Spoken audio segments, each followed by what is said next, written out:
Now. We are live. We are live. Welcome back to CeleTake Podcast, episode 9. Woo! We all sound so excited. Eric's the most monotone host. Welcome. I'm your host, E. Next to me is the league owner and the co-host of the podcast. Now, if it's the first time joining us on this podcast, we talk anything and everything Silly Nation. And to help us do it, we always got two people from the league. We got some familiar faces to my right. Familiar faces. Familiar. Oh, dude. Familiar faces. I thought I heard that too.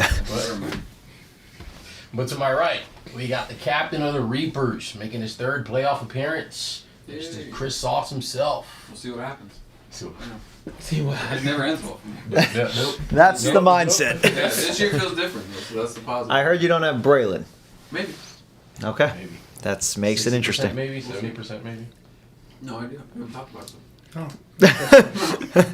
And on the left, other captain for La La Familia. I think we started at the same time. Yeah, you did. Yep, season 3. And both of y'all made playoffs each season. Shout out to y'all boys. We got Tone over here. Oh yeah, you had graphics for these on my bad. Chris, There we go. Tone. Yeah, That's them. Shout out Eric. Oh. Sorry. That was cool. Nice. We got people in the chat already? Nobody's in the chat. Nobody in chat. People chat. All right. Chat it up. Chattanooga. Let's jump Who's into gonna Oh, be people are in the chat. AB.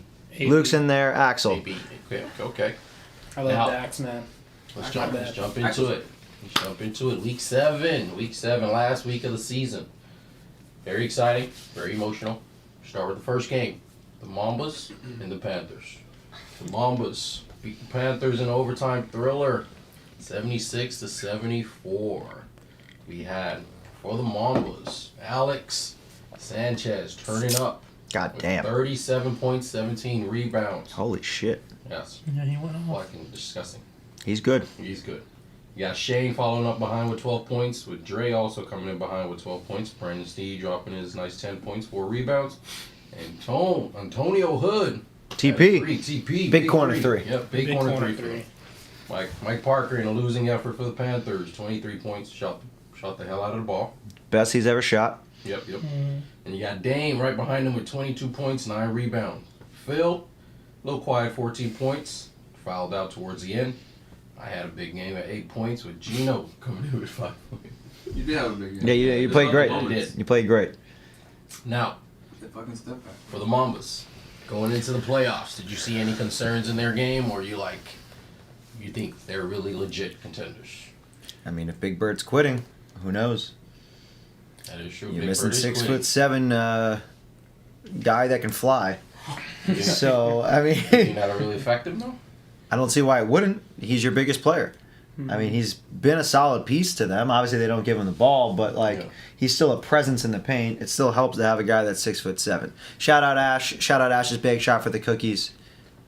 Shout We out love back you. for the drink. Yep. But yeah, I don't know. Definitely some concerns going in, and the Reapers look sharp, so it's going to be an interesting matchup for them. Tone, from the other conference looking in, how does the Mamba look to you?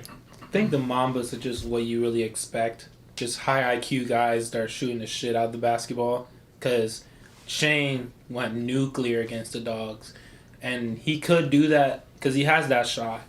But then I feel like Dre, they kind of limit his minutes. And I feel like they need to let him go off a little bit more. Because there's moments in the game where he hits 2 or 3 threes in a row. Yeah. And then Doesn't see the ball for 15, 20 minutes. and the crazy thing is, he sits on the bench for 7 minutes. Mm-hmm. He starts off hot, he hits 2 threes. Because I think I commentated the game against you guys. And then, even last week, I watched the whole game as well. And he hits 2 threes in a row. And then he sits down for 8 minutes. And then they bring him back in and expect him to do it again. It's it's kind of tough when you're in rhythm. And then you put him on the bench and you get him out of rhythm. And then you're go back in the game and do the same shit you just did. It's I didn't touch the ball for an actual real time 20 minutes. Yeah. It's tough to go into it and out of it and into it and out of it again. I feel like the allocation with Dre's minutes should be better because Shane and Alex, honestly, they play the whole fucking game. So I feel like you can keep 2 of those 3 on the court at all times instead of forcing the oldest guy in the league to play 40 minutes. The difference, though, with Shane and Dre is Shane facilitates as well. Yeah. Dre is not going to bring the ball down. So Shane gives more than just scoring, and Yeah. Dre is one of the best scorers in the league, but like that's his thing is scoring. Yeah. So it's kind of hard to take out Shane, and then Alex is, I mean, He in discussion could of the do best it. player of the league. He could facilitate too, Alex. I feel like if you give him the chance. It's just not his game though. Yeah. He's let's go downhill, let's get a bucket. Yeah, Let's but- get 17 rebounds. I don't know. I think it's drafting too, because Pat kind of drafted a top-heavy kind of team. Because Brandon Steed could help with that, but Brandon Steed's not really a playmaker. He's like the same exact thing as Alex, just 100%. shorter. Yes. So I feel like it would have helped him. For example, like I know he's on my team, but like a Chief would have helped a 100%. lot with that, because you can allocate, Shane coming out the game for a couple minutes and let Chief facilitate the offense. And then you can have Dre. He'll put him in rhythm because him and Dre are like really good friends. So I feel like somebody like that, like a point guard or like an OG, like for example, like a Marcus, somebody like that would help Shane alleviate the stress from him. Because yeah, he's getting a lot of assists, but Shane's also getting a lot of turnovers. Yeah. I don't know if everybody see that in the Yeah. stats. Like, yeah, he does a really good job, but I just feel like they're putting so much pressure onto him that it's tough. But with the Panthers, what you guys were all season is there's spurts where you guys look like the best fucking team in the league. But then there's other spurts that you guys just look like the worst fucking team in the league. What do you think that's the reason? I think it's just maturity from your guys. Because I feel like sometimes when your guys doesn't get the ball, you're like, your body language, I'm going to be honest, is shit. Yeah. Like, some of your guys just like don't look like they want to be there. And I feel like in spurts, it's like, I think one moment I was watching you guys' game, you guys were down 8, and your body language on your bench looked like you guys were down 20. It's like, I think that's something you need to work on, is like bringing positivity throughout your whole team. And I think Gino does a pretty good job with that. Yeah. But it's like the rest of your guys, like you had a lot of emotional guys this year, like There Phil was a lot of emotional and guys. Steve and Daryl. It's like the highs are really high, but then the lows are really low. Yeah. So I feel like that is what killed you guys all season. And missing your guys, but still it's like the emotion Morale. and the morale is like goes so high sometimes. But then sometimes you just look and it's like so bad. So I think that's something you need to work on. Just trying to help you out here. Appreciate it. You agree, Sauce? As far as you guys or Yeah. the Mamba side? For you guys, I mean, I think if you made that adjustment earlier to put Mike Parker on the bench, just not that there's anything wrong with him as a player, because he's a very good player. It's just when you bring Gene in at your point guard and you got Phil on one wing, Dame on the other, that helps their games out more. Because Gene's very good at a pick and roll, and that opens the floor up for other people as well who are scorers, and Phil's a more than willing passer as well. And Mike Parker off the bench, it brought a different gear. A lot of benches aren't going to be able to keep up with his speed because he likes to push the pace. Yeah. And on one hand, that does help Phil and Dame, but a lot of times you guys get slowed down into half-court sets. But Mike is still in the mentality of, I got to go 100 miles per He hour. only has one speed. Yeah, and that's that's great again in the open court. But when you got to slow it down and make decisions and it matters. Last 5 minutes of a game, you guys could have easily been 3-0 with the way those games went. Right up till the end, there's some sort of decision that did not go your guys' way. But like he's saying, at your best, you guys look like one of the best teams, if not the best at times. What you can do offensively and what you can do defensively. And then of course you come in the game as a captain and you got a step back three as a secret weapon that nobody knows about. And I don't know, you guys had lineups that from top to bottom will give any team trouble.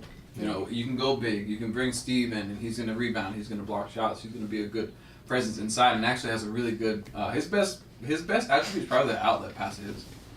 Gets a rebound. He's looking full court. You guys get a break started like that. But you guys have the versatility to sit him down and then go small. You bring in Hume. You bring in Mike Parker. You bring in yourself. You bring in Phil, and then you got a small lineup now that can still run the floor. So that's something to build on. But yeah, like he said, the morale thing was the biggest thing. If you can find a way to keep them focused and kind of more even keel. Even when something great's happening, let's not get too excited yet. We're not done. When something bad's happening, let's not get too low on ourselves because it's just a game. There's an entirety of a game, and there's still a chance here. So just focus on what you can control, and focus on the most positive aspects of the game, and see what happens from there. All right. Now for Alex, I don't know. Most of you guys probably have. Well, all of you guys got MVP candidates on your team. All right. So try to give me unbiased for Alex. Do you think this last game, and plus the Mambas making the playoffs, you think that was enough for him to like gain votes for MVP? Like, in your opinion? I got him as my MVP because the Mambas again are so top heavy, and they rely so much on the big three of Dre, Alex, and Shane. That Alex is literally playing like their number one scorer and their big. Like, that is just. It reminds me a lot of like Josue last season on the Reapers. It's like his role is so much, and they expect so much out of him, and they need him every time to show up like that, because if he gets like 15 and 8 boards, they're not winning most of these games. Any of them. They probably like, because they're again. Unless Shane drops 30. Unless Shane goes nuclear, but we only seen that once. So, and Dre does it consistently, but like he give you like 3 or 4 threes. I think his best game was against me. I think he hit like 5. So he's mine because, like, non-biased, just watching every game, the importance of players per each team. If you take away Alex and you replace him with like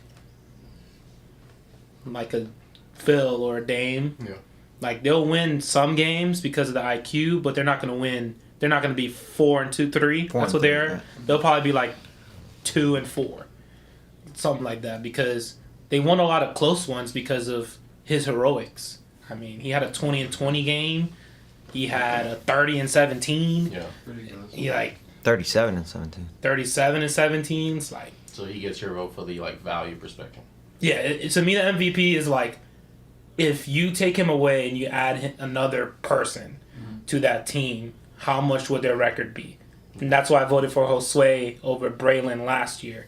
I love Braylon, but like Josue deserved it on the Reapers, because if you put someone else on the Reapers, they probably wouldn't win that many games. Like, they were scoring last year 60 points almost every game.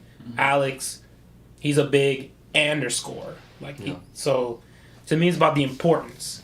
Like, for example, with Dom on the Dogs, if your place, his system's so great, you put another guy in his system, someone else will score the same amount of points. Like, that can be replicated. What Alex is doing cannot be replicated. Like, he's too important for that team. You piggyback on what he's saying, Mike? I mean, I'll get further into the discussion of MVP when we pull that up. Yeah. But Alex made a case. Alex has a case. I mean, to leave it at that, there's a case for all the guys that are on that list. And Alex has a very, very strong case. And if he wins MVP, rightfully so. Rightfully so. 100%. I agree everything what Tone said. Not about Dom, but everything about Alex. I think that Dom's extremely valuable and he shoots at a very high percentage. But Alex is the only reason why that team is 4-3. Yeah. 100%. It's not even close. And I agree that if you put, I think probably anybody else, they're not grabbing those boards and scoring the way that he has. I mean, I simply, I don't see it.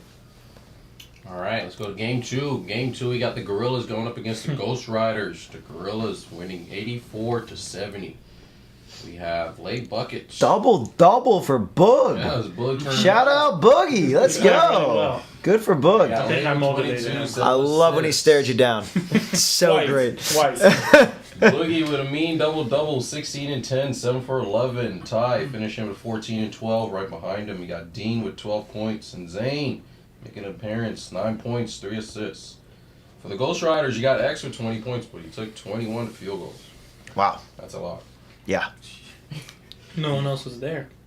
Yeah. Yeah, he's your highest pick. So you got yeah. Ghost with 14 points, 8 rebounds. Mike Mitchell with Solid. a double-double. Solid. Ziggy with a double-double Solid. also. And Darius with 8 points, 4 assists, 4 rebounds. Where the hell's Dylan with the 3? And Dylan with the 3. Is that his first point?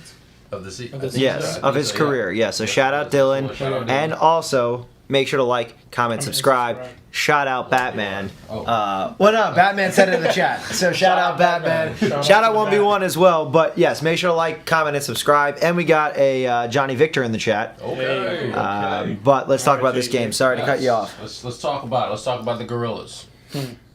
Did this show you enough? We're not gonna actually talk. Don't ask me. Everybody hates me on the Gorillas. Did you guys see enough outside of not having Chef did you see enough from the role players from Lay that they may be able to challenge La Familia and make a run? It's asking for a lot. I get Lay had a great game, but the Ghost Riders, love them to death. They didn't really have people out there, and one of the biggest issues all season has been them defensively. So that means any team's gonna have a chance to show out, even the role players the Gorillas have. The difference again, they had the best player on the floor in Lay. That made the difference in this particular game. That's not going to be the case when they get in the playoffs. That's just the reality of it. I know that he believes he's the best player. That's great to have that confidence, but you got Sway on the court. He's MVP. You got Yusuf on the court as well. You got a coach on the other end as well. You got Tone, who's been to the finals, every year pretty much? Except I last didn't year. go last season. Except last season. Mm-hmm. So, again, Zane was a first-year coach. I think that weighs heavily in that team's favor. So, that's great that they got a win. That's great for the role players. I think it'll help them play better. Yeah. But there's just gonna be such a talent disparity. I feel like that's really not gonna matter because their talent works hard too. The La Familia team, they don't have talented players who just want to sit on their ass. They all want to win too, and that's a tough situation to be in. So it'll be a good game. I'm not saying that I'm not saying it'll be like the last time. Yeah. Hopefully it won't be like the last time. Yeah. Hopefully they look at that. It's only 2 games next week. Yeah, that was something. But they didn't have anybody at all that day. So. You agree, Mike? I've been messing with the camera angles the whole time, so I apologize, and I apologize that they've been horrible. But I'm trying to picture in picture and split screen and shit. No, I'm literally just I'm letting you guys talk. I'm watching because it. Ash says that I cut people off, so I'm trying to be better at that. New Year's resolution. Yeah, I'm watching it. It's interesting. So I'm trying to fuck with things and see what this machinery could do. But we're talking Gorillas, Ghost Riders. Have we seen enough from the Gorillas from that last game? As he did state, because I heard a little bit. They played against the Ghost Riders with no JC, no 1v1, and no Juan, even though Juan was there in his best Miami Vice outfit. Sitting there, yeah, great job, Tone, with his ankle wrapped until Chan hit Braylon, and then he stood up like nothing was wrong and tried to fight Chan. So we're all confused at that situation, but nonetheless... did he Kawhi his way out of there? I don't know. To me, I don't think that the Gorillas showed enough. I am very much impressed with Ty. This whole season, he's played well. I can't say whole season. Since he's gone to the Gorillas. Yeah. The fact that they've lost the games that they have, and he still stayed positive, kudos to Ty. I was definitely skeptical about Ty's attitude last season. Seemed like maybe it was just a fit on that team. He came back. He's proved me wrong. He's proved other people wrong. Mm-hmm. I think his draft stock rises because of that. He's proven that he could score at the mid-range. He can score going downhill. He's grabbing boards. He's being a good teammate. He's staying in the game mentally. Boogie, great performance from Boogie. If we get Chef that we got in week 5, dropping a triple-double, 34, 10, and 14 against the Makos, when they play Familia, and the rest of the role players play the way that they did, it'll be a great game. But the way that Familia looked against the Makos, I think that anybody's going to have a hard time beating them. The ball movement and shot doc couldn't hit a goddamn shot. Couldn't hit a shot. He was 2 for 12. He hits those shots, that game's busted wide open. Mm-hmm. But they're moving the ball the way they did. They have the press. I don't think the Gorillas are going to be able to beat the press, even though Chef's phenomenal and Lay's phenomenal. I think that the coaching goes to the experienced guy in the playoffs, and I think that Tone is going to get that win in the first round. Gorillas definitely could surprise us because they've shown. I think these 2 weeks without Chef and the weeks without Lay actually helped. Yeah. Zane obviously wanted those wins or whatever, but I think that it gave the guys more confidence other than the blowout to show like, hey, Boogie's 16 points. Right. Ty consistently scoring in double digits, getting a double-double multiple occasions now. I think that that's going to help them because Chef can fit into any system. He's ball dominant, but he'll also move the ball. I think it's going to be a more interesting matchup than I would have said 3 weeks ago. I think that La Familia still has the edge, but I think that the Gorillas are looking promising. Ghost Riders, I will say great performance. Great hustle, great heart. 6 guys. 5 in the second half because Dylan took a nasty elbow from Cass. Yeah. And they still gritted it out, brought it within 6 at one point. Yeah. Really made it a game. So shout out that whole entire team. You guys played really hard without your top 3 guys, quote unquote.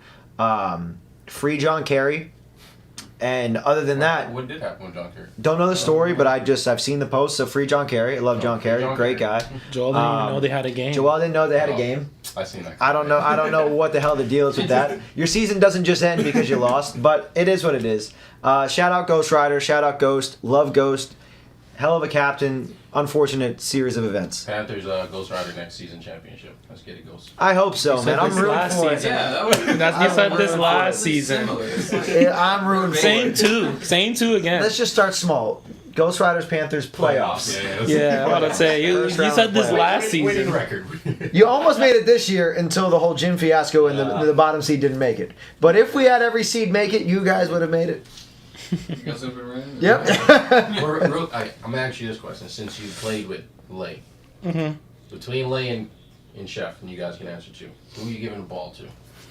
Like, They're both good with the ball in their hands. Lay just he throws these passes, and me and Dame were discussing it in the commentaries. Like, guys are just not ready for his passes because they're I'm gonna say like a little awkward at they're not times. bad passes. No, it's just Not ready. it's just guys are not used to his kind of passes. Yeah. They're Like, flashy. Yeah, exactly. Like the flashy Like no Jason looks, like Yeah. the behind the backs, he's in a wide open layup in the fast break and he'll throw it out last second for you for a 3. Like stuff like that you're not used to. So that's why with me with the Gorillas is a lot of the chemistry stuff I wish why Lay showed up more because that would have been more helpful for his guys being more prepared for the type of passes that Lay makes. Because Chef does, because he's a coach, the fundamental, like, up fake and kickouts and, the dump downs and all this stuff. And, like, him up in the air and the guy jumps with him and he does, like, the last second pass.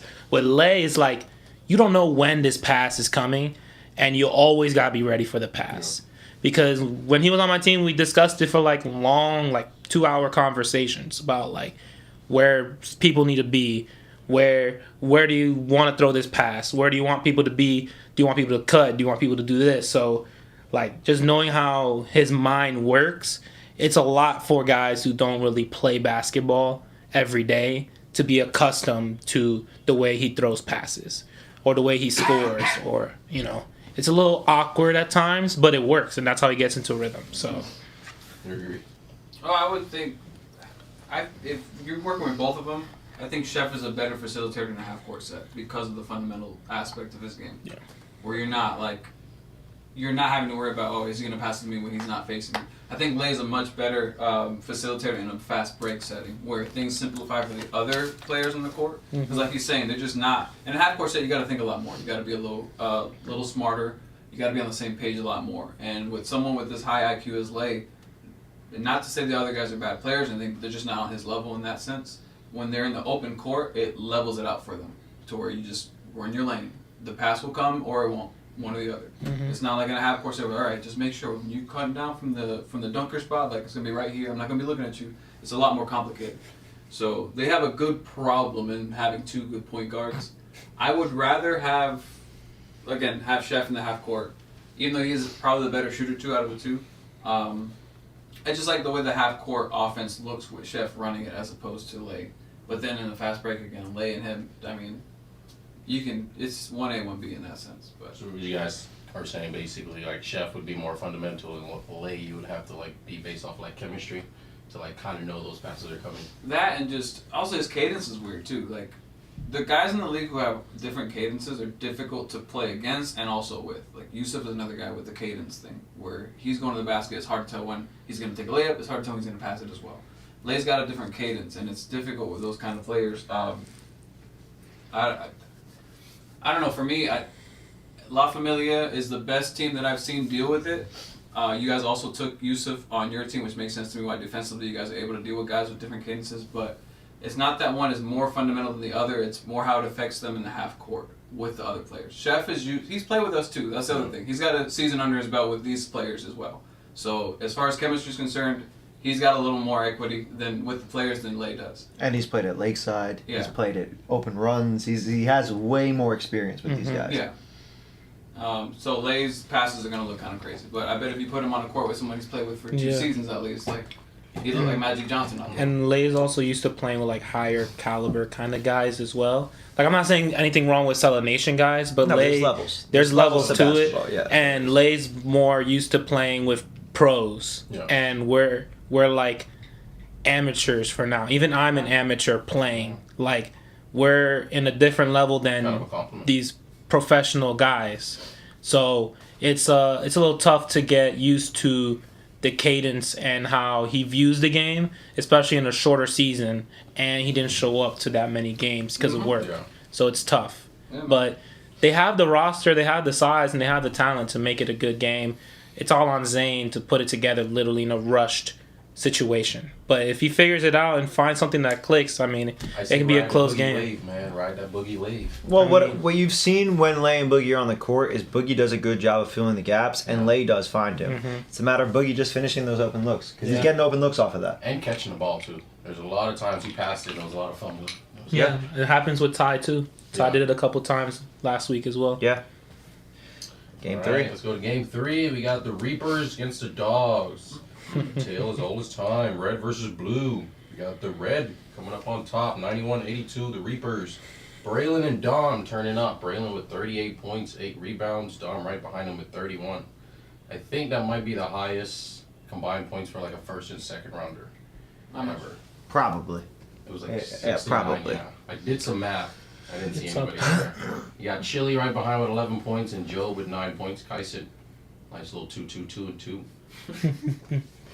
For the Dogs, Dom with 39 points. Corbin right behind him with 19 points, 6 rebounds. Nick 6 points, 5 rebounds. Santi 5 points, only 3 field goals. Jacob Nolan 5 points and 3 rebounds. For the Reapers, just get your side. How big? Well, first question. After walking into the gym, first game, I'm not sure what time you guys got there.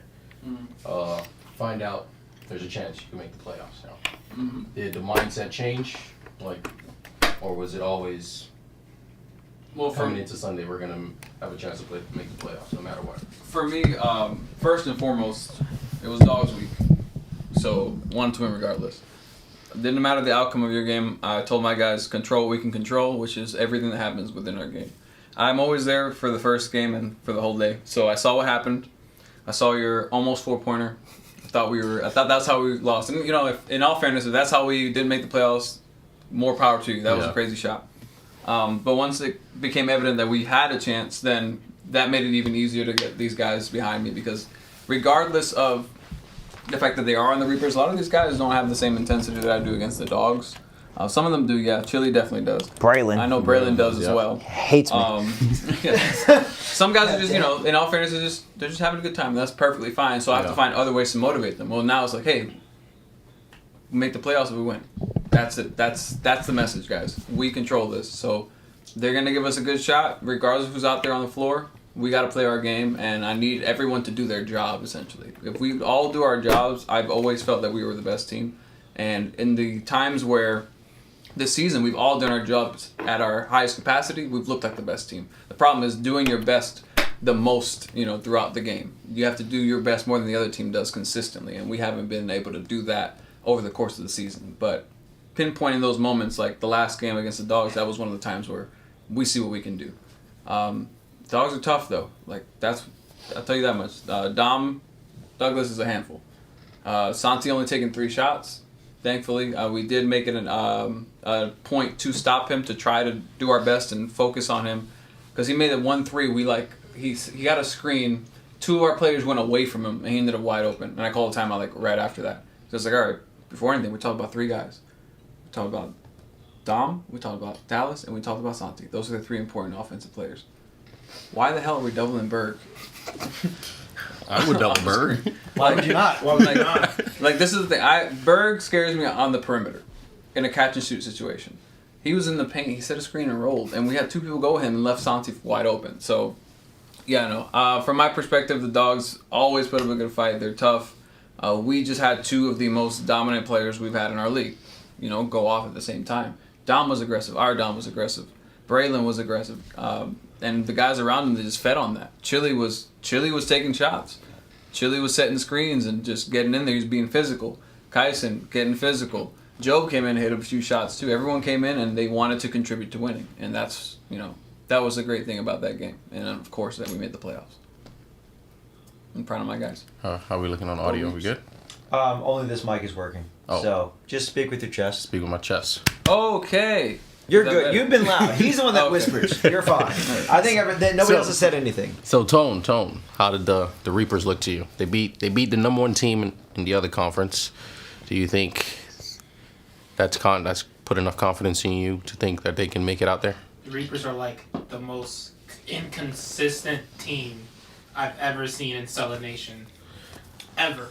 Like there's some games that they look like everything's clicking so well, and it's like, holy shit, these two guys are looking really good. Yeah. And then there's other games where it's just Braylon works, but then no one else is doing anything with him, and you're like, what the fuck is going on? So the Reapers has just been like you just don't know. Like you just can't tell what version of the Reapers you're gonna get every game. Yeah. It's like the Jekyll and Hyde situation. It's like you don't know what the hell you're gonna get out of the Reapers. And it's not Sauce's fault. It's just Dom is just that type of guy. He's very emotional. So like when he's locked into the game and not talking to the crowd and like worrying about getting his teammates involved and other stuff, he's dangerous. Yep. He's a monster. But then there's other games where you don't know what the fuck is going on in Dom's head. So He doesn't know. Dom doesn't even know. So it's like that. The Reapers to me are just so inconsistent, and that was worries me about the playoffs with them because you don't know what version you're gonna get. Are you going to get the version that came on Sunday, or are you going to get the version that came against me? Yeah. It's like you don't know what the hell you're going to get out of them. And that's what worries me. Like Sauce, you're doing a fantastic job. Thank you. The situations that's been dealt with you, but. That's what worries me about the Mambas. Because the Mambas, you know what the hell you're going to get. Oh yeah, they're consistent. With the Reapers, you don't know what the fuck you're going to get. So, great game, but I already know Braylon's not the biggest Mike fan, so I know he's going to wake up for that game no matter what. Dom again. What did I do, Bray?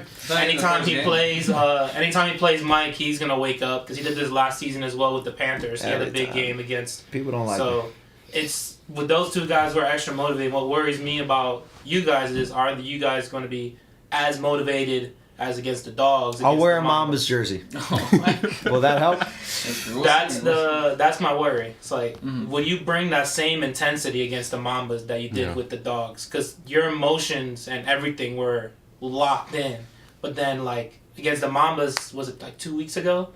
3 weeks ago? I think it was the first conference game. It was 2 weeks ago. 2 weeks Week ago? 5? No, 3 weeks ago. Yeah, because we had you guys before the Dogs, right? Yeah. Yeah, you had the Mambas first, then the Panthers, and That game, you guys weren't locked in. no, that was probably with having everybody except for Chile. That was probably our worst game. Because there was nothing that we talked about in the chat. We did like on the court. So that's what's my worry with you guys. The Dom thing, like to his credit, Dom is great when he is focusing his energy on what's going on the court, not with the refs, not with what's going on outside those lines. And that's what we talked about. It came to fruition in that Mambas game. He was playing okay, but his energy was not going toward the team. His energy wasn't going toward the win. His energy was going toward being upset at the ref. Getting calls. No, yeah, and then that throws us all off because then Braylon has to become an on-the-court therapist too and be like, yo, like, we got a job to do. I can't stop doing my job to come make sure you're okay to do your job kind of thing. And that came to a head against you guys. You know, we all had that moment afterward. We all sat there, we talked, and Braylon had a straight up conversation with him. He's like, you're better than that. Like, there's no reason for you to focus your energy over there. That has nothing to do with your talent. Like, you got to do what you got to do on the court because I'm doing what I've got to do. And these guys are going to do their jobs too. And we can't have one person not doing their job. You know, we are built specifically for everyone to do their part. Yep. And once one person, no matter where they are on the depth chart, doesn't do that job, you know, it kind of does fall apart for us. But the great thing is those two top guys are so good offensively that we can focus our energy defensively if our shots aren't falling. And that can kind of even the playing field for us in a lot of games. But like Tone's saying, we have to find a way to be that consistently. We have to be that good all the time. We can't just be, all right, we're good for 5 minutes. And that's what's upsetting me against the Dogs because we were up 13 at the half. And I wanted to make sure that they understood. We've been up a lot of points before in other games and seen teams come back because we don't do the things that we do consistently. Yeah. And when we started doing things, the lead started growing. It wasn't until the end of the game we started doing all kinds of crazy shit that had nothing to do with what Reaper Ball's about, what good basketball's about, and they came and cut it within 10. I think it was something like that. So 7. That was the within closest 7. we got. Yeah, so that's ridiculous. Like we had a almost 20-point lead at some point. Over 20. Over 20 gets cut. I to thought it 7. was close to 30 at one point, Yeah. but I could be wrong. 26. Yeah. And then it gets cut to 7. So it's like clearly even within a game we're not doing something consistently. Like we have to be able to build and do that. And that was no credit to us. The shout out to my guys for trying, but goddamn, we're in the huddle, and I'm like, do we want to win this game? And it was crickets. That's crazy. Crickets. Never had a team that just completely ignored me, and I was like, all right, go back out. Didn't break down the huddle, didn't do shit. They just walked out. Never had that in 6 seasons. Yeah. Won multiple championships. Never had a team just completely disregard what I said. And normally I care enough to be like, all right, dogs on 3, and if we don't break it down, I force everybody back, and I like, let's break it down with some fucking pride. Nothing. And I said, all right, go ahead. Have fun. Go play. See the kid, we didn't throw the game. We played that's like shit. Yeah, you wanna address that? But there's nothing That's to the address. rumor. He's a fucking idiot. He's a horrible. I haven't even listened to the game, but I'm going to listen to my fiance. You're a horrible commentator. bad. The fact that you and Phil quit in the middle of the game is embarrassing. I shouldn't give you a point, but I'm being nice enough to do it. Fuck you. But Simply. what was the game plan going into the game though? Like We didn't have a game plan, and that was the biggest issue. The game plan was the week before. I felt bad because I played so many minutes, and I wanted the bench to get a lot of minutes, and that was like my big thing going into this game was last game of the regular season. It's not high stakes for us. I want my guys to enjoy this because I know last time in the playoffs, my guys that were on the bench didn't play as much, so I want to do right by them. Yeah. And Jane Ola played very well. Chan, way too trigger happy with the fouls. I don't want you pulling like Braylon has a future in basketball to whatever extent that he can. He's very talented. Don't hit him out of the air. Whether you think it's a basketball player or not, it's not. You can't hurt people like that. If I tell you to foul, it's not to hurt, it's just to like enforce. Very different. Andre played very good all season. He's hit big shots. He's played consistent. Defensively, we've had conversations. It's not his strong suit, but offensively, he's been working, and it shows. Yeah. It shows. He's very confident. He's hitting shots. He's doing a great job. He's put the ball on the floor, fast break, full court, down the whole lane. Immediate timeout. Yeah. he can do it. He can pull it No, out. listen. Shout out Andre. Shout out Janola. They played great. I played like ass. I barely played in the second half. Santi quit. Dom quit, even though he stayed on the court. It was a shit show. It was an absolute shit show that game. Demoralizing. But I think that it was good to have that now, not have that in the playoffs. Got that out. We aired out all of our issues in the chat that same night. I think that we're in a better place now. We understand the assignment. Well, I think some of us understand the assignment, and we're going to move towards it. Let me ask you this then. Even with the shit show, you got the first week bye. You've had the bye, with 3 straight seasons now, I think. Is there like a benefit? As long as we've had a bye. Yeah. Do you feel like there's a benefit in gaining that bye, or is it not really? Yeah, you move on to the next round automatically. You never know who can beat you. I mean, season 3, the first time that we had... No, we didn't have it. That was 6 teams. But that's the first time we had 6 teams where we had a bye. So seeds 1 and 2 got a bye. Yeah. Gators were the 6th seed, won 1 game all season, looked absolutely horrendous. They end up beating the Reapers. Yeah. Oh, no, No, you they played beat Heartbreak the Kids. Bandits. The They beat Bandits. Yeah. And they make it to the second round of the playoffs and playoffs. Braylon that game too. You guys lose to the Heartbreak Kids in the first round, and I picked you guys to see us in the championship.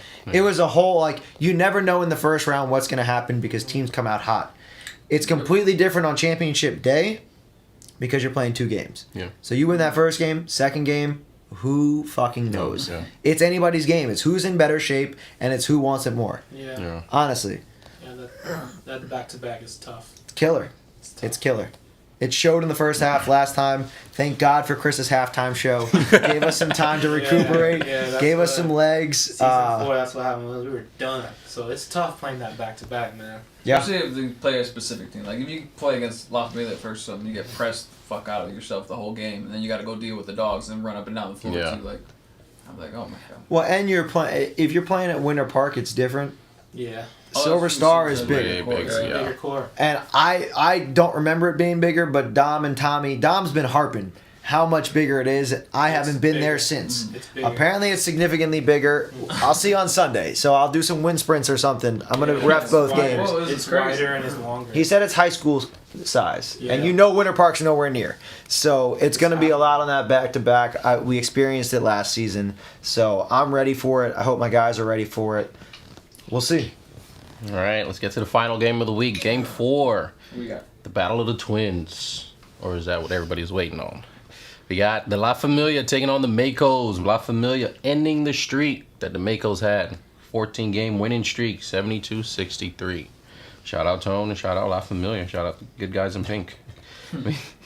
We got Yusuf with 27 points, 6 rebounds, helping his MVP case. Josue right behind him, also adding to his MVP case. 20 points and 7 rebounds. Right behind him, you got Ryan with 10 points. X with 7 and 7. 100% from the field. And Kyle with 6 points, 11 rebounds. Not bad, Kyle. For Tommy, for the Makos, 23 points, 3 assists. Fritz right behind him with 14 points, 7 rebounds. Anderson, 11 points, 5 rebounds. Nacho had a rough game. Very rough game. 7.6 rebounds. And JPP with 4 points, 3 rebounds. Tone, after this big win, ending the streak, how was your guys? How do you feel going into the playoffs, personally? Well, it's like we built momentum at the right time. Yeah. Like, we had a lot of ups and downs, and most of it is my fault with all the trades and stuff, but my guys corralled and they bought in, and they're ready to go, and it showed week by week by week, just our improvement in our chemistry. I feel like this has been definitely our best game all season. Yeah. Just from ball movement, player movement, guys moving on both ends of the floor. Like I told my guys after the game, like I was proud of them because all the trials and tribulations we faced and all that stuff, I'm proud of them. Chief to me is our most important player, and my whole team knows it.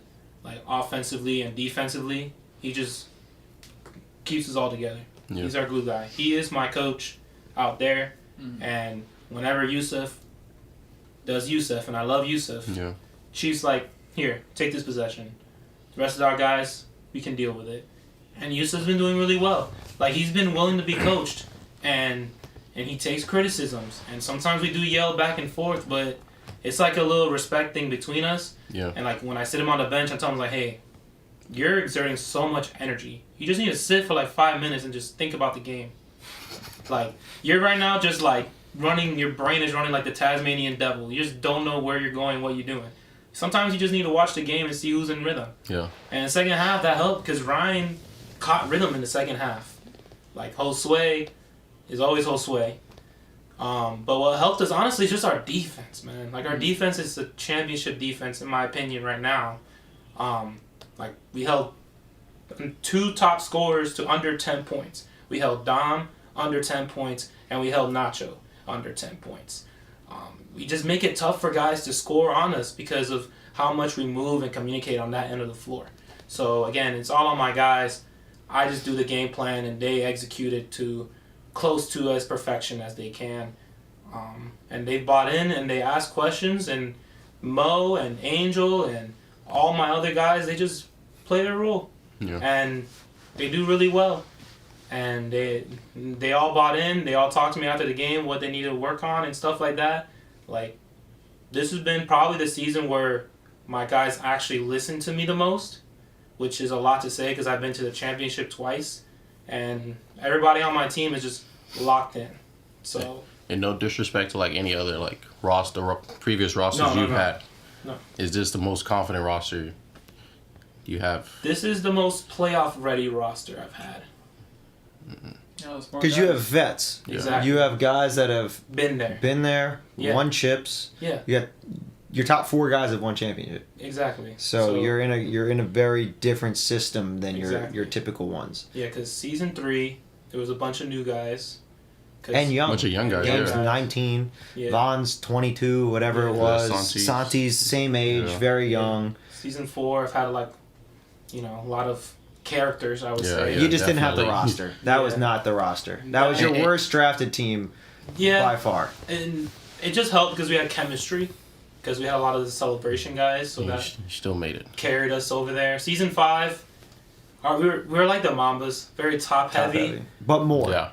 But more. But You had more options. I had You 4 had more guys, options, and yes. then everyone else was. I'm not gonna disrespect anybody, but they're not on the same level as those guys. Even myself, I didn't play well that season. Season 4 was definitely my best playing season. Other than that, every other season I played like shit. And this season is just more guys that. This is probably my highest IQ team as well, with Ryan and Sway and Kyle and Chief. Just guys that are asking the right questions. Yeah. And it also helps that we watch film together. So, like, stuff like that carries a long way. So, but again, with the Makos, I'm going to bring up, that's a tough team, man. That was a tough win. Nacho, if he just kept his emotions together, he probably would have had 14 points because he was catching a little bit of rhythm. So, Luke's doing a fantastic job with the situations. Because I even looked at his bench a couple times, and his bench just wasn't locked in. And he's, like, yelling at his guys to, like wake the fuck up. Yeah. So I commend Luke, man, because from what I've seen, just that game, 'cause I don't really watch the benches every game, but this game I was watching the bench a little bit, and it was like the guys just like so emotionally sporadic that game. It was like Nacho was out there. Tommy was trying to keep his cool, but he wasn't like locked in. Like sometimes I even talk shit to him to like press his buttons, and he didn't even respond. And I've never seen Tommy not respond to anyone talking shit to him, and he didn't say anything. So I don't know what it was, but it was a great game. Yeah. We'll see him again. So Yeah. To continue on the Makos, they did end their 14-game winning streak. Now this was the least points they scored during that streak, 63 points. What did you see differently? Like what different Mako did you see out there? A drunk, aggressive, angry Nacho. I mean, I don't know if he was actually drunk. That's the rumor. I was in the commentary booth, I but don't think he was. this is what people said on the Yeah. court. Listen, hearsay. I just think it's a funny rumor, but that's what killed them. The emotion. The emotion. I think he hyped the game up so much for himself, and he let it get to himself immediately. And he was emotional about the calls. Do you agree with it? Do you No, agree that I the don't calls- agree. No? Okay. I'll make it clear. You can disagree with a call. Yep. It's how you handle it that's unnecessary. And Nacho, we took care of it in the ref chat. Everything's good. I love Nacho. This is no disrespect to him. This is for everybody in the league. Respect the refs. Luke is brought up. He shouldn't have got tech that quick. He shouldn't. Don't put the ref in a position to call the tech in the first place. Yeah. Then the ref won't make the tech call if you're not cursing him out or throwing your headband or whatever happened. Well, only a couple of us are going to know because they were in that exact moment. Obviously, I can pull up the camera footage and I can watch it back too. But just don't disrespect the ref in the first place. Now, if the ref is disrespecting you, Ziggy Zay, you are hot-tempered. If he's cursing people out, we can't have the refs doing that as well. But he's also on the baseline where he's getting cursed out nonstop by those fans. Yeah. So I understand the hostility. I think you have to understand that the refs are in this position where they're not going to see every call. They're not going to make every call all the way up to the NBA, all the way up to the Olympics. If we've just watched it, they missed calls. Yeah. We saw it with our own eyes. The people on the court are bitching, and if they curse out a ref, they would get a tech. And if they Sometimes won't. yeah, and they would get teed up, and they would get kicked out of a game if they went over the top. And if you kick the ball at a ref, you're going to get kicked out regardless of if that first tech was called or not. Yeah, well, but you kick it, you'll get teed up. You kick it and it hits a ref. You're getting Well, you're out ejected. there. Yeah. You're getting ejected. So, like, that ejection would have happened regardless. We got to control our emotions. That's the biggest thing I saw in that game was it was a very emotional game. Your guys did a better job of handling that emotion than the Makos did. I agree with what you said about Tommy. I don't think he played quite as hard as I wanted him to in that situation, especially with Nacho being gone. We've seen Tommy drop 40 multiple times. He had 23. Yeah. He drops 30. It's a completely different game. So I needed to see Tommy step up in that moment. But I do think it's going to be a very, very good matchup if they see each other again in the conference finals. Yeah.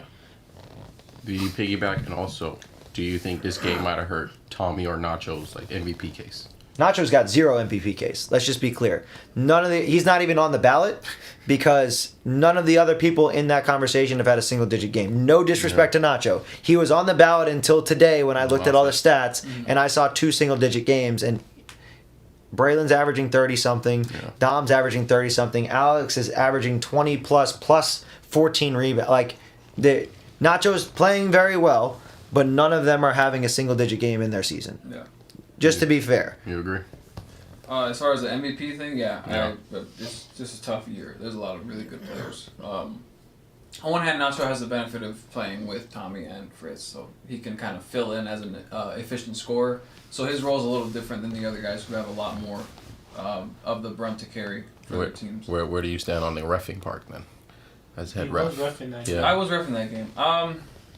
I understand why the tech happened. I also understand why Nacho's so upset. He doesn't play against his brother often. Number one, you got family out there. There's a lot of emotion that goes into that, and it manifested itself in how he reacted to a call. Would I have immediately called the tech? I would have given a warning personally, but again, I was not there to hear what was said to Ziggy. So whatever it was, Ziggy felt it warranted a tech immediately. And at that point, that second tech just so happened to occur early on in the second half. Do you know if the headband was thrown before the tech was given or after? I don't know. After I think it was after. It was After, after from the okay. film. So he threw it, and then he got the tech, and Okay. then he Nacho was stomped. Oh, so he threw it, then he got the tech? Mm-hmm. Okay. So that could kind of warrant a tech as Yeah, well. So there you go. So the two techs, the timing of it had nothing to do with the refs. The timing of techs, that's not how that works. It's just that's when the player reacted, unfortunately, the way he did, and that Ziggy had to call that in that situation. There were a few techs in that game. Overall, there's a lot of fouls. Like, you guys were beating the shit out of each 40 other. fouls combined. Yeah. So it was already difficult to ref to begin with.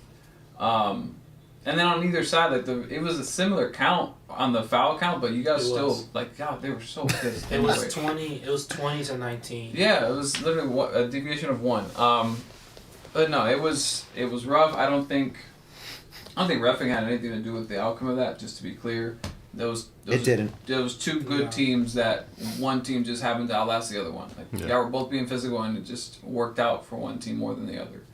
I think Ziggy did a good job based on what was happening. I don't know how many people would be in that situation with the fans behind them yelling the entire time, berating him the entire time, having to deal with what's going on the court. Like, it's not easy. And I think he got most of the calls right.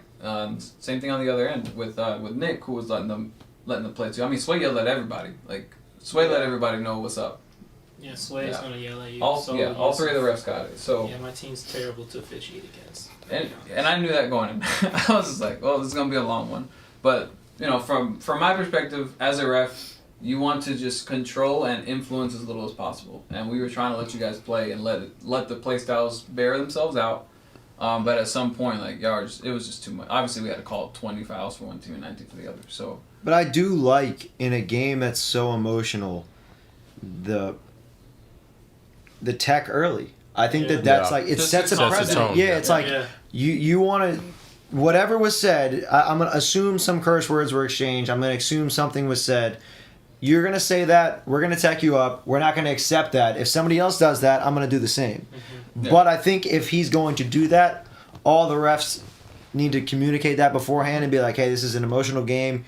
We got to let these guys know if it gets to that point, we're going to give a text so that it doesn't get out of hand like it did. Seeing Fonzo hit Yusuf out of the air, seeing Yusuf, it was confirmed today, and I haven't watched the footage. It was confirmed today by multiple people that were on the sideline that he did spit on the ball. So if he did, we're going to have to figure that out in the captain's chat because something's got to happen about that. Whether it's a half-game suspension or what, you cannot spit on the basketball in the middle of a game. That's absolutely fucking disgusting, Yusuf. Thought we seen it all. Yeah, you can't see it all with Yusuf. You saw him flop like he looked like the Australian breakdancer on the ground. It's- Walking by, I was like, what the hell's going on It here? was fucking ridiculous. Like but the kangaroo. Like a roach with raid bug spray on it or something. Hitting the kangaroo, that's funny. that was wild. But yeah, it was officiated well. We tried, man.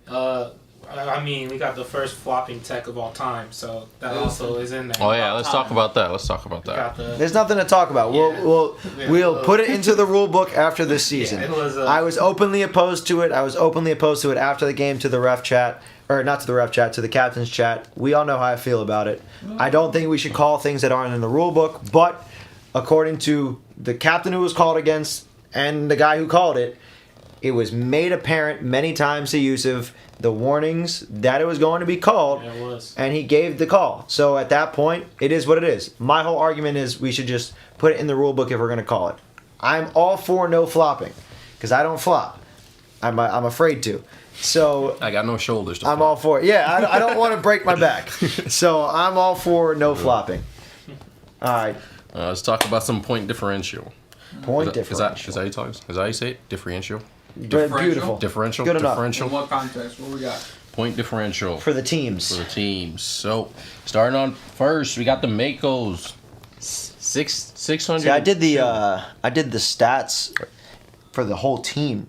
I did Oh, you right did? before, yeah, right at the end. If you want to go to the stat sheet, I did the whole entire thing so we can see like each individual team's shooting percentage, points per game, all of that shit. I know it's not going to be in the graphic, but you guys can see in a little bit, just so you have that to reference. If you scroll over under team stats.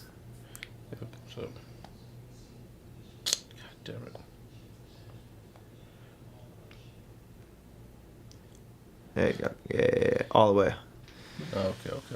All the way to the right. Panther stats. No, all the way. Even more? Yep, Oh. team stats condensed. Mm, Yeah, you have all of it there. Oh. I did it right before we started. sheesh, little hidden gem. Well, head and gem. I didn't know about it, and then Luke told me, I was looking at the team stats. I'm like, what the fuck are you talking about? And then I looked at it. I was like, I guess I'll update these two while I'm at it. So, the Mambas.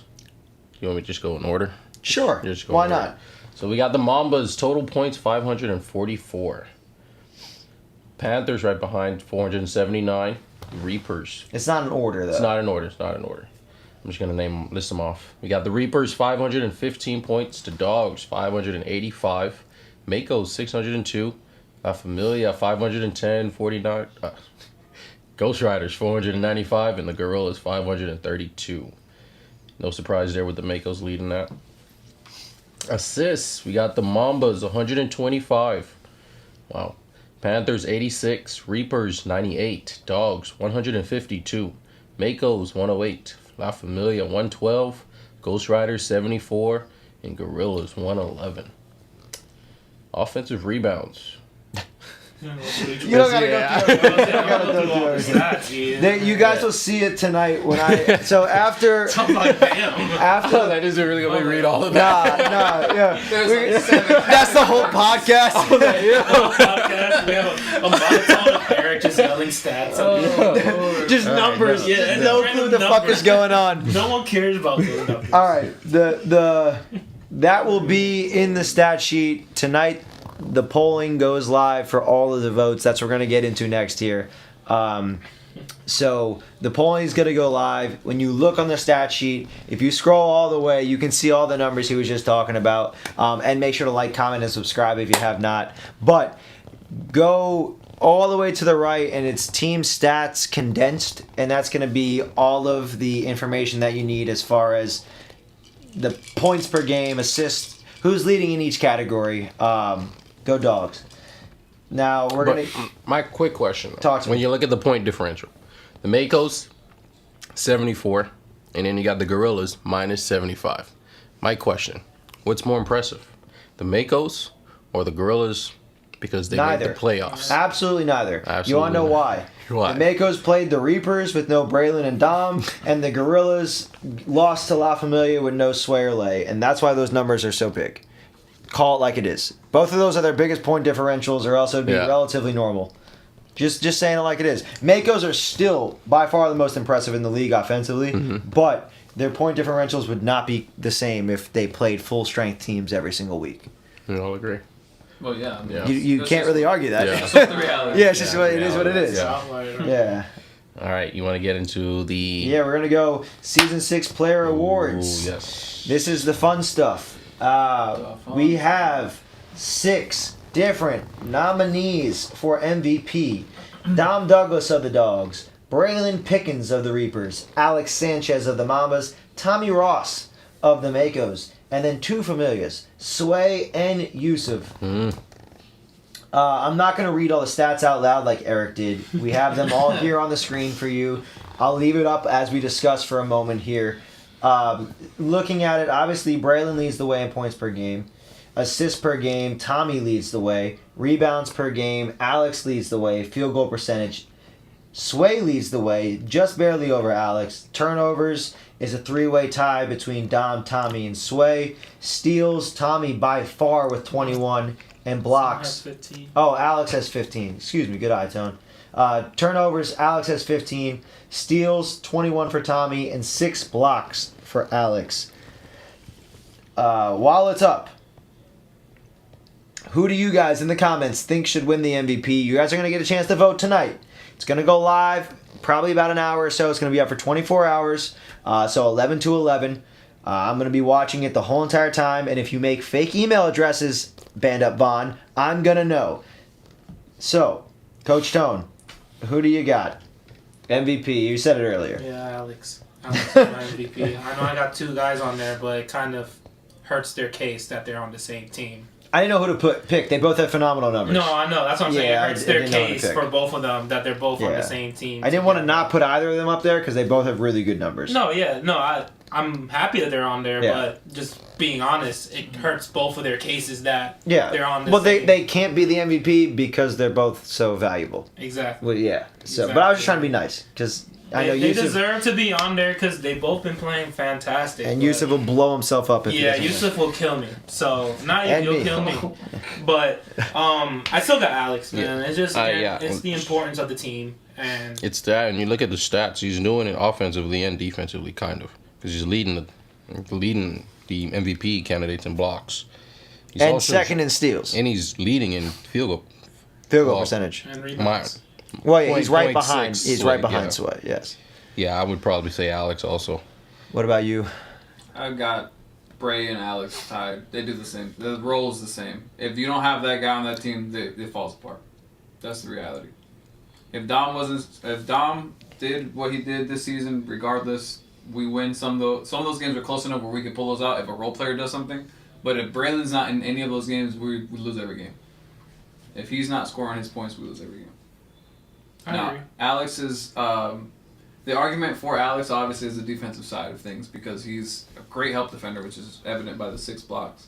A lot of their stuff is in transition and like just chaos where he's just getting a steal. He's just super athletic. But yeah, I'm always gonna go for my guy. There's a reason. Pick Bray first. That guy's MVP. Had MVP last year in Sway. It's a lot of the same thing. Ask him to do almost everything for us. In the And he's unselfish. He's made our role players better than what they have been in other seasons as well. So in the chat, they're saying that is an MVP based on like success.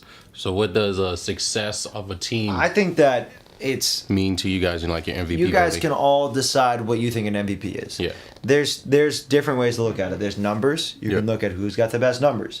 Then you can look at how I feel like most of us look at it, like value to that team. Yeah. What would that team be like if they weren't on that team? And I think that's what killed my guy Dom's case. I love Dom, but us winning without him, I think, hurt his case. Us having a good performance hurt his case. Who leads in assists? I believe it's either Shane or Chef. The other one is second. I'm third. Chief fourth. Yeah, he's not. He might be top 5, but he's not top in assists. I think Dallas is actually above him too. So I don't think he's top 5 in assists. But Tommy, very impressive numbers. Not to take away from you. Just to clarify for the fans that are watching, he's not number 1 in assists. It's either Shane or Chef. One of them has like 7 or 8. It's very impressive what they're doing. But yeah, I think value as far as their team goes. Yeah, That's what I would say. that's where you rank personally. it. Yeah, you too, Tone. Yeah, I'm the same way. It's like if you take him off the team and replace him with someone else, He's not on the screen. the only other person that can replicate that is Braylon. But Braylon's up there too. Yeah, I think those are the Braylon top that 2 he right has now. Dom, so that's why a little bit of it's ticked off. But Shane is really good, but his scoring output hasn't been as consistent. Yeah, but his assists. So His if you look assists at helps a lot, yeah. if you look at the amount of points that he's contributing per game, It's a lot. it's equivalent to Dom. Yeah. Because he's scoring 14 or whatever it is, plus he's averaging 7-8 assists. Yeah, that helps. So He's it's responsible for a certain yes. points that equates. So I mean, and he's got more blocks than Dom. He's very essential to that team. Yeah. But I do agree. I think to me it's between those two, based on the teams that they're on, and I would give it to Alex if I had to vote right now. And then that makes an easy segue into the next accolade. It is Rookie of the Year. You cannot vote for the same person for MVP and Rookie of the Year, and we have a lot of layover candidates, but we have 3 candidates truly for Rookie of the Year, and that is Dom Douglas, Alex Sanchez, Tommy Ross. Stats on the screen. We already saw the stats on the last slide as well. I saw Tommy and Dom today, and I've said this multiple times. One of these 3 is going to be snubbed, in my opinion, out of an award that they should get, because all 3 of them are having phenomenal seasons. Is this like the toughest Rookie of the Year decision? I would think so. Yeah. I would think this is the toughest one because all 3 of these guys deserve it. All 3 of these guys could get MVP. They're all playing phenomenal. They've all come into the league and had a huge impact immediately. So I would obviously vote Dom. That's my guy. I know the impact that he has. I know that. So if Alex wins MVP, Dom and Tommy, you're going Dom. Yes. You're going yes. That would be my voting. If I go Alex, I would go Dom. Do you agree? You will go Dom if Alex wins MVP? I don't know. Because Tommy's been very important for the Makers. Yeah. And part of the reason why they're winning so many games is he's shown up consistently on the offensive end. So I don't know who I'm going to vote for, but I guess because I don't want to vote for my rival in the Makos, I'm just going to go for Dom. But you look at it as like... Mike's your championship rival. We have a longer rivalry than the Makos, but the bigger thing to me why I would vote Dom is Tommy has at least 1 All-Star with him, with Nacho. Possibly a second with Fritz. Yeah. Fringe All-Star this year. I don't think anybody else is going to be an All-Star on the Dogs. Possibly Dallas. Yeah. Possibly Dallas. Santi's not. Season. He's not. He's played 4 games, and he had 3 points last game. He's not going to be an All-Star. Dalla, he's had a solid season towards the end. He's not an All-Star. So the only one that's arguably is Dallas, and I still don't think he's going to get the votes to be an All-Star with 12 guys being picked out of the league. Mm-hmm. So you have 1 All-Star on a team who's the second highest team in the league, and this guy clearly leads the way, shooting at an extremely efficient percentage, scoring 33 points a game, assist, rebound, every stat you could ask for, and a great leader. And then you have Tommy, who has Nacho, Fritz, Anderson hitting big shots the past couple of games, JPP. The role players really playing their part. To me, I'm voting Dom.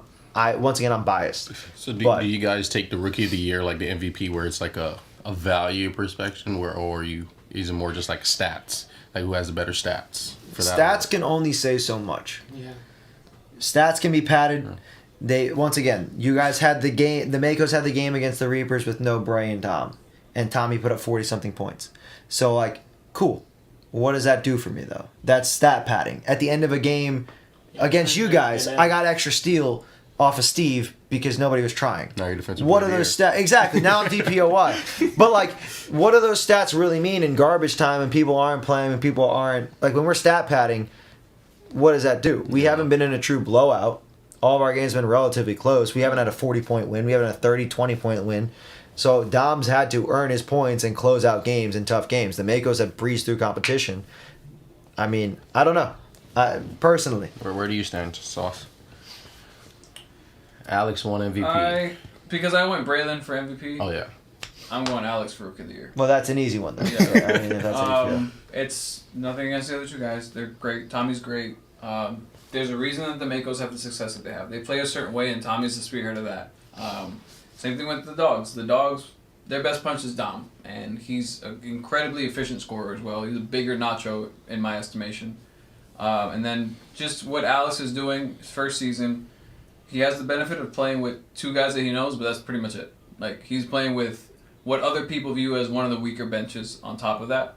He's carrying them. He's doing everything for them defensively, rebounding, scoring. Like, I don't think there's been a rookie that's been asked to do as much as Alex has. The way that the Mambas are asking Alex to do all of that for them. So that's really impressive to me. And again, as a guard, he's not a big guy. He's not like Joel. He's not Lewis. He's not 6'6", anything like that. He's maybe what 6'1", 6'2". But he's bald. But he's And that makes it more aerodynamic. he's cheating essentially. Look, No, but yeah, that's my rookie of the year. what we got next? Sixth man of the Sixth man? year. This one's interesting. I wanna I get- just I wanna kind of get the put coach people of the up. year. I didn't double check if they played the right requirements of games. I didn't check any of that stuff. There could be other people that I'm missing. Genuinely, I've got no clue. I did all this today. So we got Boogie. We got Pat Klein, we got Mike Mitchell, we got JPP, we got Steed, we got Job, and we got Daryl Porter. Daryl Porter left the group chat, so I might take him off the list. So it's either Job or Brandon Steed to me, looking at the numbers. And if you're looking at these numbers, and I don't know, once again, I'll have to double check Brandon Steed if he started more than 4 games, or 3 games, excuse me. If he didn't, it goes to Brandon, in my opinion. Yeah, Brandon probably leads. He's got the most points. He's got a solid amount of rebounds. Obviously, Mike Mitchell has the most rebounds in this group, but he's shooting 48.6%. He's got 9 steals. I feel like he has the biggest role out of any of the guys on this list in order to have its team's success. He's their 4th option in scoring. I guess Job is the 3rd option in scoring. Yep. So That would be my argument for Job. it's those two for me. Yeah. But if you look at the numbers head to head, you got to pick Brandon Steed. He's shooting a higher percentage. He's got more steals. He's got more points per game. He's got similar amount of rebounds and assists. Has he won 6 man a year before? No, right? No. But I would pick Steed looking at this list, looking at these stats. But JPP shooting 83%. Very impressive, but 5.8 Yeah, points yeah. per game. So he's not shooting as much. No, listen, his takes are phenomenal. His ball handling is phenomenal. Yeah. I love watching him play. No disrespect Yeah. to JPP. I'm just... They're big buckets. They're big buckets Yeah. he makes. No, he's taking advantage of the situation he's in. You know, at any given time, you got Nacho, Tommy, Fritz on the court, opening things up. Now Anderson finding his shot. The floor's open. Yeah. He's making the most of it. He's doing what he has to do. He should be shooting 80-some%. That means he's also not settling. He's not taking jumpers. He's Yeah. just taking smart shots. layups. Yeah, he's taking really smart shots. I mean, good for him. And he hits tough layups. His layups always look clean. Yep. All right, Tone? Coach of the year? No. I'm Six voting man. for my guy. I'm voting for Pat. But if it's unbiased, I am going for Brandon Steed. I just want to shout out Pat because he's just been playing his role really well. And from past seasons, this is probably his best season and the one that he's looked the most comfortable.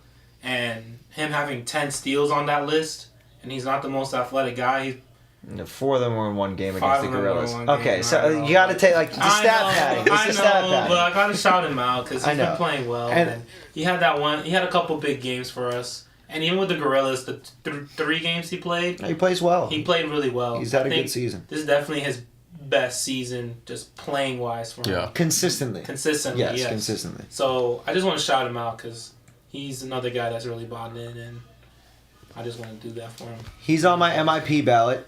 I don't have the graphic for that because it was too much work for me to do in the 10 minutes that I made the rest of these graphics. Fair enough. He's on my MIP. Kyle King is on my MIP. Is it Gene? Gene is on my MIP.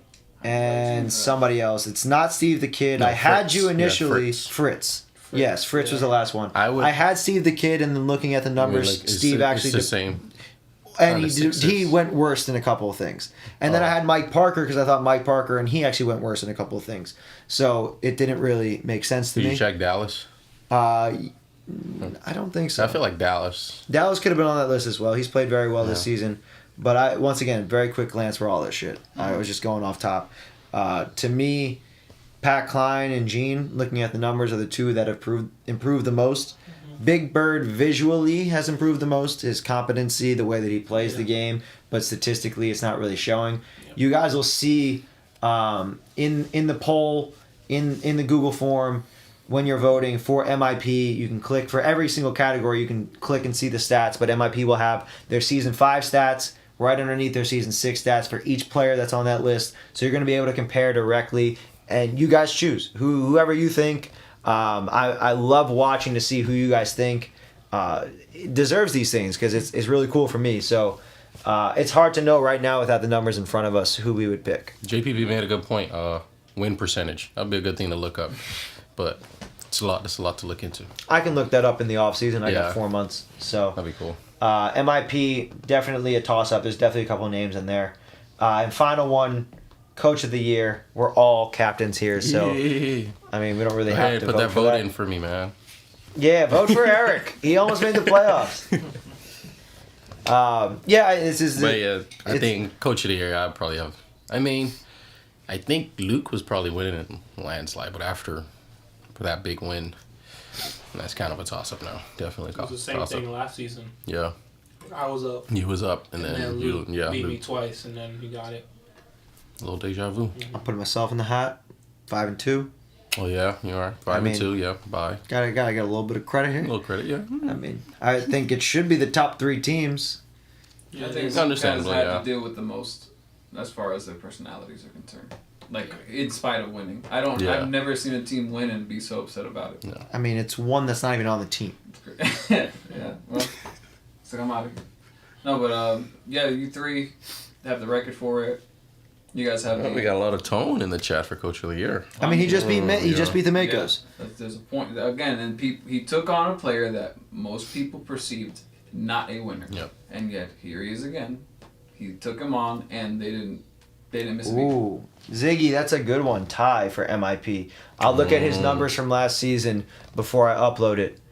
That's a good one. Yeah, tie. Very good call, Ziggy Zay. If there's anybody I'm missing for any of these categories, please tell me. Once again, I put not a lot of effort into this. When I go to defense, I think a couple guys. That's on. I didn't make the graphic for the defense. It's the top 5 guys in steals. And it says Pat for Pat, Coach of the Year. Coach of the Year. Then Tone, then Luke. Well, Why? I know, and he's going to say Pat because he hates the Mambas roster. I'm surprised that they won that many But- games. But in the beginning of the season, we were kind of saying that they had the most chemistry, but roster-wise, we kind of underestimated them in a bit.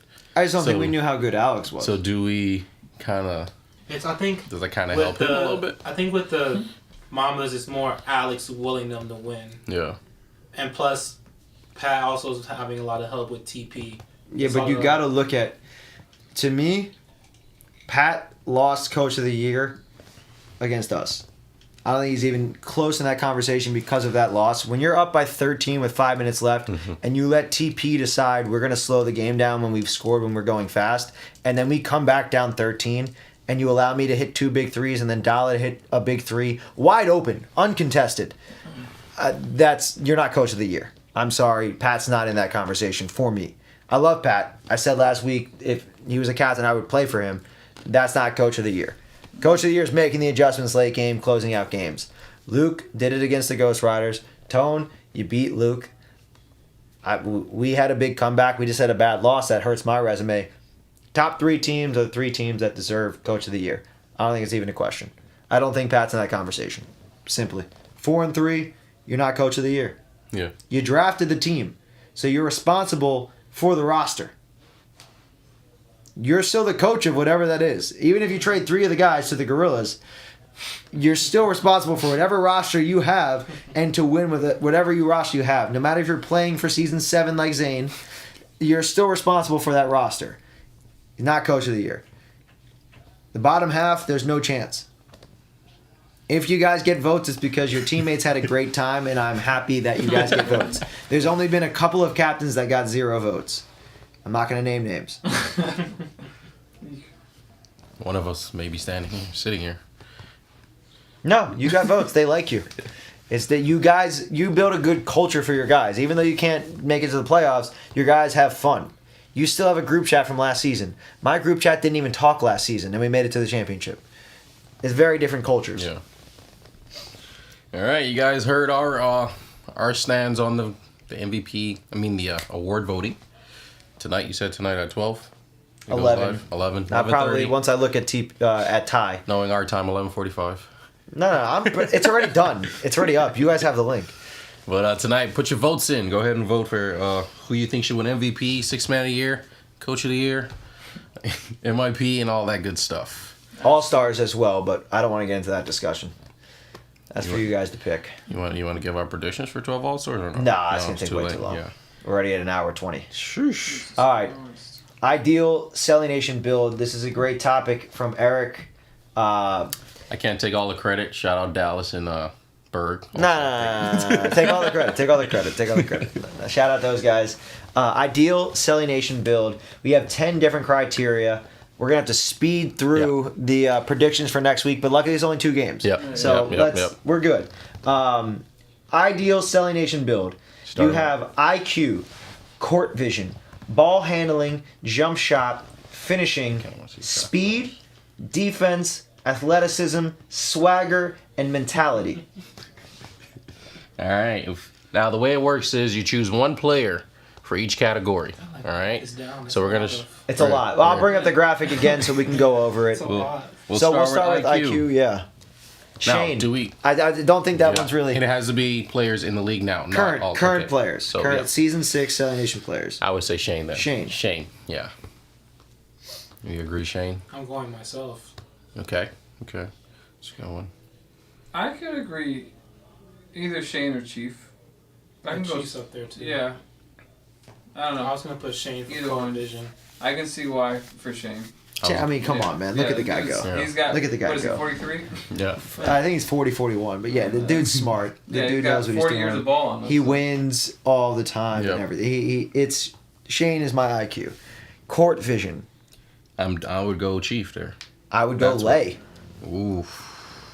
See, I don't know, because I feel like part of court vision is also knowing who you have on the court as far as your personnel. But that's not court vision. That's chemistry. It's like I know who's here and I know what kind of pass I can give them. But that's chemistry. Court vision is being able to find an open man in a position where they can score the ball, but his lack of chemistry is what makes the passing too high elevated for him. He's used to playing with pro guys or whatever the guys are, but his ability to get balls in and pass the ball is yo.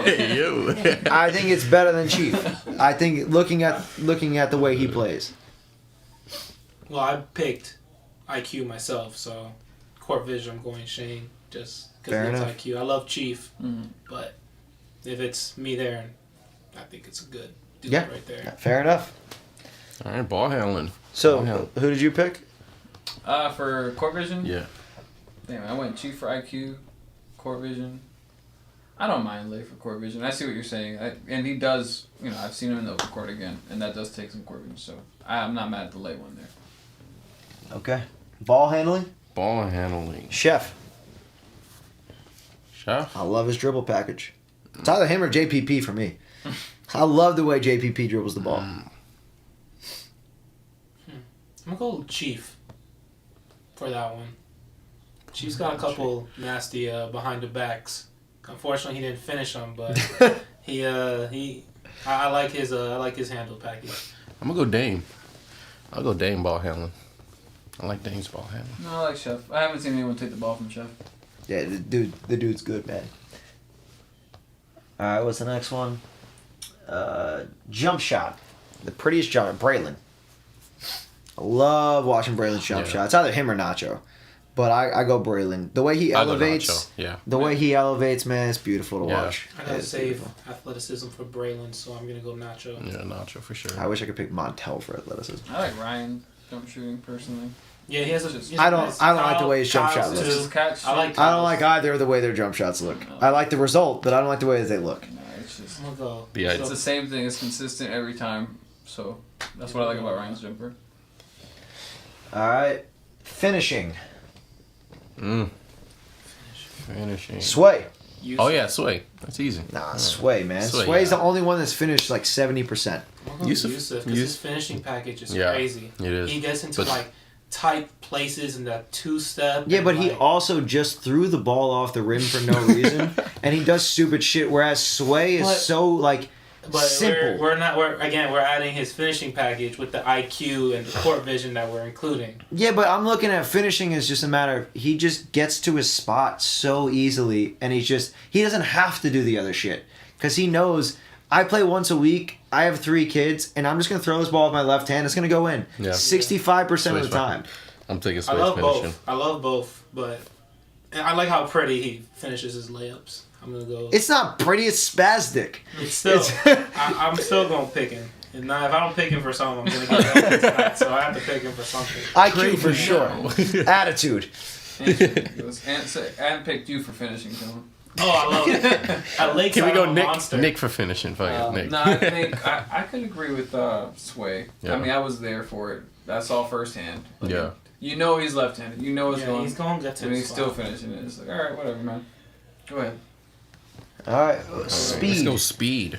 Mike Parker. Mike Mike Parker. Parker. Yeah, it's Mike. We added that for Luke, Yeah. but it's Mike Parker. It is Mike. We needed but we I have needed to a put 10. Luke. Yeah. But it's Mike Parker. Mike Parker's definitely the Mike Parker, fastest. He's too definitely, fast for his yeah. own good. It's like Sonic. What's the next one? Defense. You got defense. Defense. Give me Chili. I love that intensity. It's a good one. It's a good one. Give me It's a good Chili. one. He doesn't give a fuck who it is across from him. Defense. Defense. Well, my build right now has been a rather small individual. Yes. So I got to probably go somebody that's a smaller guard type. I'm going to go Chef Other than for Bray. defense. I do like Chef's defense, but I already picked Chef. Yeah, I haven't picked him, so I can do that one. I'm lucky. I'm gonna go with the guy leading the steals, man, Tommy. No. I love Tommy, but he's watching It's his that team zone play defense. defense half the time. But it's their defense with other people's like athleticism and shit. Yes, Kyle. Fouling is also defense. That's why it's counted there. Okay, but if it's other people's athleticism, I'm going my own. I'm going myself for defense. Because I know what to do. My body doesn't always keep up with it. That's why I foul so Oh much. man, give me one of these. Give me like Cass's size, defensively. Well, you don't have That'd be great. the I player would, you I would build. love You it. can't use No, gas. no. He's just running like Mike Parker. Yeah. Oh, what about- I'm What about pick- Dalla? That was pretty good deep. Dallas is very good too, but I like was me pretty good. because I'm me. So I'm gonna pick me. I'm gonna pick Chef. No, the Chef's a great defender. Athleticism. Athleticism. Braylon. I haven't picked Braylon yet, so I'm going Braylon. Nobody's gonna give Dame some love. I love Dame, but Braylon is just He doesn't hang the way his. that big. Yeah, Braylon jumps so much higher than Dame. What are the other two? Happy birthday, Dame, by the way. But Happy birthday. Oh, happy birthday. yeah, even Dame would say Braylon's more athletic than him. Oh yeah, for sure. Dame is just longer. Like his arms and his legs are just much longer than Braylon. But Athleticism. Would you put Alex up there? Though? That's what I was gonna pick was Alex because he Yeah, grabs Alex. so many Yeah. boards. Again, just like them. He flies. Alex Super. I'm still going Braylon. This would be an ugly human. Just My body. All right. Swagger. We got a lot Mike of. Mitchell. Steve the Kid. Andre Berg. Come on, man. okay, Headband okay. Berg. Any one of those. Oh, I gotta put Big Bird in there too. Ripping off fucking The one sleeves. sleeve. That's a I'm going fair. Steve the Kid. That's fair. I gotta go Big Bird. Some I The like purple his- leg sleeve for no reason. It's great. I'm going Big Bird. Or I'm going Yeah, Andre the best Berg. Excuse emotes in me. the league. Yeah, that's a good. There's some good ones. All right. Mentality. The fact that we have That's more not players going with swagger Alex. than anyone. Alex's mentality with Braylon's athleticism is scary. Alex mentality. I'm not gonna lie. I'm taking Yusuf in this one. He's a winner, bro. He's a winner. That's a winner mentality, He's dude. an idiot. He's an absolute Alex moron. He's an going idiotic winner. downhill- Alex going downhill 1,000 miles an hour with Braylon's athleticism. I mean, who's stopping that? All right. I'm gonna switch defense, Dalla, mentality, myself. That's what I would go for. Yeah, go. That's what I would go with. It was tough because I was playing this other games with 2 cramps in both legs and I didn't give a fuck. So there's not Pick a lot- yourself. Yeah, it's not a lot of people out Pick I already yourself. picked myself for I'm on IQ. mine. So I've won so many times with so many different rosters that I know damn well not many people care enough as I do. And I've done the same thing. I played in the fucking 90-degree We're- heat with we're- cramps. Yeah, like we know. I was full court pressed by Sauce in the fucking heat of the day with Fadi as my backup point guard. God damn. And just funny. Anna said, Eric, this is why you don't make the playoffs. So, What? Yusuf is a winner. What do you mean? All right, now we get a little switch up. We're not gonna do the Parker power rankings. We're gonna get the Parker playoff prediction. No way he's awake. Let's see. You can try to call. I guarantee you he's asleep. He was in the chat. Yeah, like In the fucking in the beginning of the beginning, chat. like In the beginning 2 of the hours chat. ago. He's Let's definitely see. knocked Let's the see. fuck out. Put a loading screen. Don't embarrass me. Don't embarrass me. Don't. He said they can't You see fucking something. asshole. Spit on the ball. I mean, I'll look. If he did spit on it, he'll be suspended. He's up. Wow, I He's didn't think you were up. gonna be awake, Park. He's up. I'm awake, you sickos. I've been watching all fucking day. Can we do a worst? Can we create the worst player ever with these player? We'll do that mock-ups? next week. The worst I would players. love. Yeah, save that for next week. Please. Worst players ever. That'll be an interesting thing. Nate It'll will. ruffle a lot of No, feathers. So playoff We're predictions. doing Yeah. Parker's playoff predictions. Let me pull up the graphic. Game 1, you got La Familia versus the Gorillas at Silver Star at 12:30. Well, probably 12:25. 12:25. Gorillas versus La Familia. Who do you got, Park? All right. I have La Familia, and I don't think it's a crazy thing for me to say. La Familia looked amazing in their game against the Makos last week. I know tempers were flaring, a lot of emotion that game. Nacho gets the quick eject in the second half, but we got to remember, Tone started that game off up like 15-3. Like, they looked amazing, and I think Tone has really put it together. Shout out to Tone, only coach in Celly Nation history to coach two completely different teams from start to finish. Really cool. What's interesting is this is the playoff matchup we knew we were going to get because they're the only two teams that have made trades amongst each other. They're like 3 separate trades between these teams. Very funny. I have La Familia. I do think the Gorillas' size may cause some issues if they want to play big. But I think Kyle Arts is a smart enough player to know where to be defensively. He's shown that throughout this season, that even though he's not the tallest guy, I mean, I think we're talking about it. When he puts his hands up, he's like 7 feet fucking tall because he's a tall guy. He's just not, they don't recognize how tall he is. So shout out Kyle Arts. I think this is the smartest La Familia team that you've ever had, Tone. I think IQ is unmatched on this team right now. Very scary. You guys are hitting all the right momentum at the right time. I think you guys, because you guys after that will play the Makos, right? Is that right? Is that how it works? Yep. That's right. All right. I think you guys have a date with the Makos. And if you don't agree with me, I want you to die. Shout out Zane. Zane's been a great coach all season. He's been through a lot. He's moved players. I think he's learned a lot as a coach as well. But yeah, no, I really like the Gorillas team. I do. I think if they had a full roster this entire season, I think the tone would be different. Shout out Coach Tone. But I think the tone would be different. I think they're very talented. I think Chef's amazing. I think Lay is amazing. I think Cass, when he wants to be dominant, he can be. Ty has really turned his Celly Nation career around. He looks really good. I like them a lot. Boogie, a lot of guys on that Gorillas team that are really good. And I wish them the best of luck. Shout out Zane.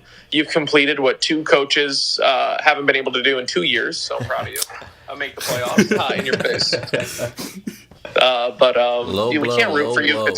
We can't root for you because you have Steve. It's impossible to root for you. Yeah. But yeah, I think La Familia takes this game.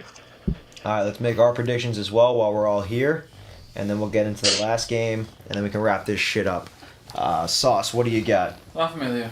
All right, easy enough. Easy enough. Eric? I'm going La Familia. Yeah, I'm going Familia as well. All right, game 2. Clean sweep. Clean sweep. That was easy.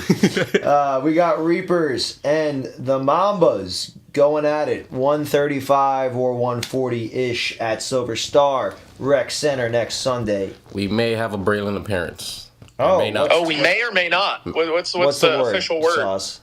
No, I literally don't. I haven't heard anything. It's, apparently. maybe. He called me. It's a maybe. Yeah. It's a maybe. Yeah. Yeah. Okay, maybe. So we'll see. He has Right. a family situation. I thought he was going overseas. So I thought that's what I heard.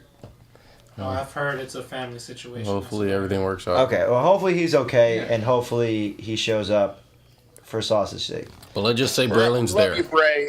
You're the man. Braylon's having a hell of a season. I think it goes without saying, not having Braylon, We didn't do the matchup, by the way. it makes it extremely difficult for the Reapers to battle the Mambas. But I'm pretty sure the Mambas will be down some players as well. Steve This is and the most. King. Kyle King. Dean and Kyle King. Brandon Steed and Kyle King. Oh, Steed and King. Oh, maybe they got better. No, they beat us. I'm sorry. It's very difficult because being down Braylon, like you just came off of the best Dom Braylon game you guys have had, and maybe like the best team performance you guys have had. Like your two guys went absolutely ballistic, and I think if the Dogs started their starting lineup as well, I don't think they win that game because of how the amount of difficult shots you guys hit and the amount of shots that your stars got at the rim, from the mid-range, at the three, almost impossible to stop. You can't do anything against it. If I had to pick right now, I would pick, with Braylon, I would say the Reapers. Without Braylon, I would say the Mambas. I think I can't make a decision if I don't know who's going to be there. All right. Tone? They beat us 72-69 last meeting. 72-69. Yeah, no chill. I'm gonna agree with Parker. With Braylon, I got the Reapers. Without Braylon, I got the Mambas. Fun fact, by the way, I hate to say this, Sauce, but you haven't won one yet. No, you have No, I not. have not. So it's me and Anne's been discussing it. We're rooting for you. No, I have We're not. rooting for you to get your first one. I get there Or every time. at least For past what? the first round, yeah. For what? Well, at least you make it. All right. And I was up 20 on La Familia at one time. Yeah. Season 4. Yeah. Was that the one where Tyson? That was the one Mid-right to Nick. where Yusuf threw a temper tantrum in the second half. Wait, that's every which time, temper every tantrum playoff. you on every fucking game, Tone. I know. You're not specifying anything when you go, it's that one Yusuf temper tantrum. That's like saying it's that one fight in Jersey Shore. Which one? You got to give me context. Yeah. All right, Hope for the best though. We'll see.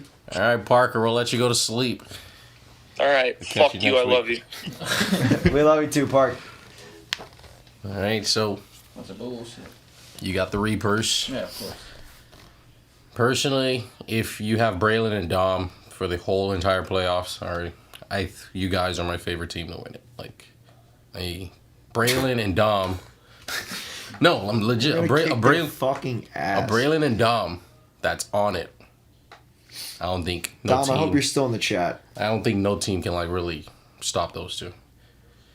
And they don't really need, as much as they do need their team to score too, but they don't really need their team to score. That's how offensively powered I think they are. Underrated for Dom, by the way. To his credit, he has led us in assists the last 2 weeks. Yeah.